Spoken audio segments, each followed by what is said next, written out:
Hey gang, I'm Yvonne. I'm Shayvonne, And this is Vonne Plus. And we're back with another Cashual Chuck reaction. These have been emotional. This one is going to be Ken's story. Let's go.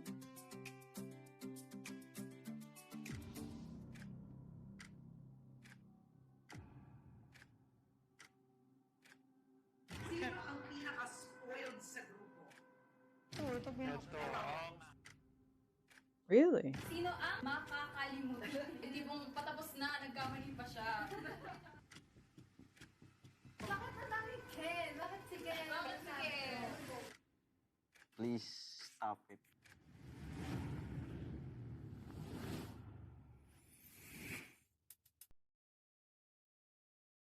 Ken is, in my opinion, the most successful idol in P-pop history. Most fans see him as someone who's living the life most of us can only dream of. But in reality, there's a lot more going on behind all Not the his life, glitz and but glamour. he is So gorgeous. in today's video, we will reveal the challenges he had to go through just to get where he is today. From being a scrawny kid who only ate instant noodles on his birthdays to becoming the CEO of his own company. I know, Ken's story is like a definition of rags to riches. And the haters are not having it. He quickly became one of the most polarizing figures in the P-pop industry. But before we talk about all that, let's talk about his humble beginnings because it's straight up inspiring.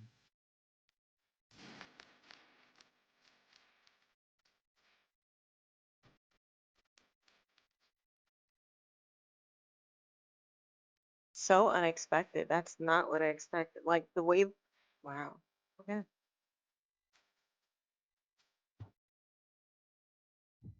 It all started in Pagadian, Zamboanga del Sur. This is the countryside where Felipe John Suson was raised. His mom wanted to name him Kenji, but his grandpa Felipe insisted to name him Philip. He was the youngest member of a family that barely had anything financially. They were very poor that instead of a cake on his birthday, all he gets is a plate of instant noodles. Life was so hard that having fried chicken was heaven for him, so it quickly I became his see. all-time favorite. Because of this, both of his parents had to go overseas to find better paying jobs to support the education of Ken and his older sister. He had to be taken under the care of his grandparents. He then grew up in a church and his grandpa was the pastor. He was just a scrawny Okay, kid who it's likes beginning to- mathematics and discovered drawing as his first talent. So he went on to become an editorial cartoonist in school. Family gatherings in the Philippines always require a karaoke machine, and Kent's extended family wasn't a stranger to that. He used to hide during these occasions because he was always asked to sing. I was told by some sources that Ken had a very good singing voice as a kid but lost his confidence when puberty hit because it gave him an ultra deep voice which turned out to become one of his greatest assets in the future because of the dude named Pablo. I never thought na may mga tao talaga makapag-appreciate ng voice ko. Kasi hindi ako ganoon ka confident sa voice ko kasi yung range ko mababa lang tapos malalim yung boses ko. Ngayon, parang naging na-appreciate ko na yung boses ko dahil may mga tao na ka-appreciate. Nice. Anyway, his newfound love for music got him to learn his first musical instrument without anyone teaching him. So he ended up becoming a southpaw guitarist, but later fixed it as he learned more. He was also active in sports, representing his school in regional tournaments. He played some table tennis and sepak takraw as a spiker. For those who don't know, this position requires exceptional skills to perform explosive jumps to block and spike the ball. The teacher saw this as a potential that can translate into good dancing, so he was offered to join the dance club for better grades. He was hesitant at first, but when he tried, you'll know what happened next. Watching his early clips feels like he was born to dance. He was even hired by his school to choreograph some dance routines. He then moved to Cagayan de Oro to study architecture in college. He became a member of the dance crews called Excite, GA7, and Amigo 7.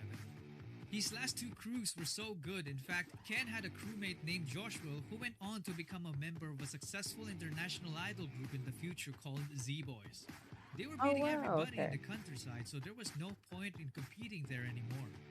It was time for the big leagues. They got invited to join major K-pop dance competitions, and this was the first time when Ken met other SB19 would-be members. Not as brothers, but as enemies.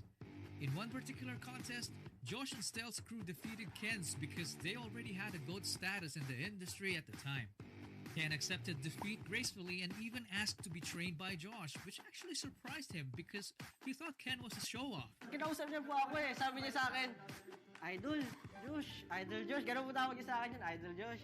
Pasali naman ako sa ano nyo. Pa-training naman ako sa grupo nyo. Kahit sa gilid lang ako. But because of their distance, the training together never happened. Ken then went home to continue his studies. Fast forward to 2017, he received a message from Josh. It was an invite to audition for the fifth member spot of SB19. But there's one problem.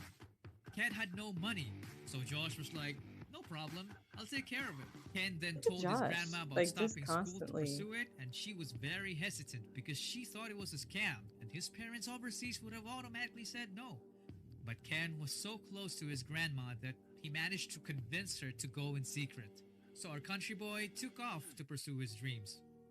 He had nothing with him except his phone, his clothes, and a 1,500 peso pocket money. This time when he arrived at the airport, there was no crew. It was all him. So imagine how that must have felt. Anyway, he took a taxi to SBT Talent Camp, and of course, the drivers scammed him. He had to pay 600 pesos for a supposedly 150 peso trip. What a ripoff. Anyway, he finally met Josh and the boys and started training with them for a year while crashing into a distant relative's house to rest up. He slept on the floor, not with a comforter, but a banig. Because if he didn't, he would be homeless. Ken had no salary when he was still training, so he moonlighted as a small-time model to survive, which is an experience that would play a big role in his future. The dude was literally fighting for his dreams every single day. So here comes 2018, when they finally debuted, and though it was a rocky start, they gradually progressed to become the greatest P-pop group God has ever created. Wow, their stories If you want to know more about their story as a group, no one had check it out easy. the SB19 story series I made, linked down in the description. You can also join the highest tier of our channel's membership if you're interested to be credited as one of the executive producers. Like, how is he either obsessively loved by fans or obsessively hated by bashers? Well, he has this persona of a badass dude who doesn't give a shit. And if you combine that with one of the many accusations thrown at him, then they got themselves a new P-pop villain in the making. But there's one thing in common between all those issues. They lack evidence. There are a few exceptions though, but you can't say a person is arrogant just because he looks cool and badass. The dude is even a softie. He tends to cry in interviews and emotional moments. His awkwardness as a kid is still there, and this TikTok clip says it all. Me and you and me, just us and your friend Steve. Do do do do do do do Steve. Do do do do do do do Steve. Do do do do do do do Steve. Do do do do do do do Steve. Do do do do do do do Steve. Do do do do. I won't complain so much. Do do do do do do Steve. Also, you can't just call a person lazy just because you've seen a few clips of him sleeping. I mean, isn't it a result of him working too hard? Being an idol and running your own clothing company at the same time is no joke. The dude only used to draw this aspiration, but now he made it happen. He managed to build a company that sold out merch in just minutes. It's insane. It's even rumored that his company is now worth more than $1 million. Whether it's true or not, it put an even bigger target on his back. And haters started coming up with even more ridiculous claims, like accusing him of copying 2 K-pop music videos just because they have a similar vibe. This was easily debunked though. If you want to check it out, I made a video about it, linked down in the description. His main dancer position got also heavily criticized because of one single clip of him messing up on live TV. It was unfair in my opinion because Ken has always been consistent in his dance performances, yet the haters suddenly forgot about how good he really is.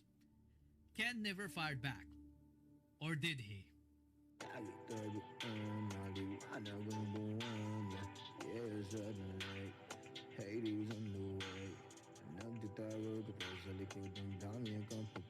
Right. It's always that way online.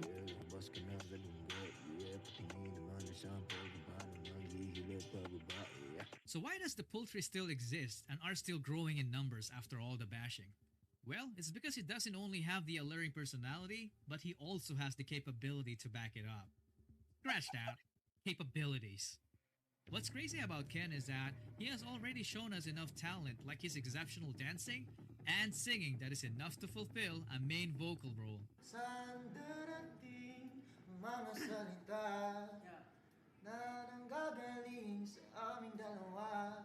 Kung lumisan ka, wag naman sana ika'y gumapit na, di magkawala.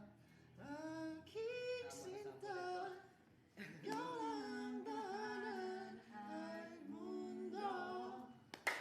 Yet he still has a lot of secrets. I'm telling you, man, this guy is a living anime character. I said that.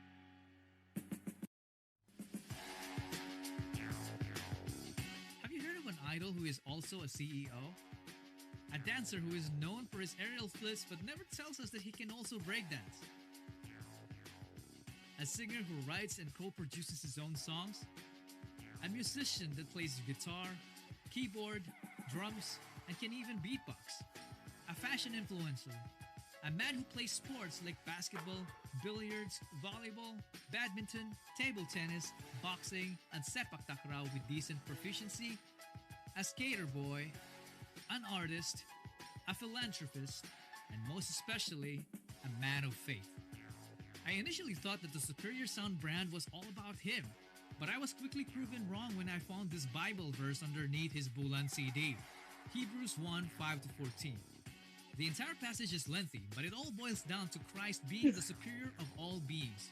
I mean, all of us have different religions. Some don't even have one. But I just respect people like him who stand firm behind their beliefs. As of today, Ken has established himself as an arguably the most successful P-pop idol and the richest among his co-members. And it's just the beginning. They're still on their way to introducing Filipino music to the thought I world saw them through the performing US on as Fox of in the one of his making of clips. this video. And his group SB19 is the first one to ever do it. So what have we learned about Ken's story? For me, it was his persistence and willingness to take risks. Have you ever noticed that sometimes it's your loved ones that said no to your aspirations? Because, they care about you. They don't want you to fail and all that. Do you know how many people have had visions, ideas, and huge career moves that they were about to do, but they allowed the word no to stop them? For all I know, you might be one of those people.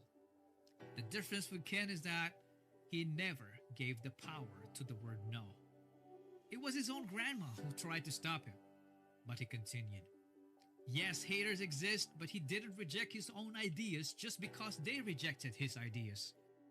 Haters hate because they feel small when your ideas start turning into reality.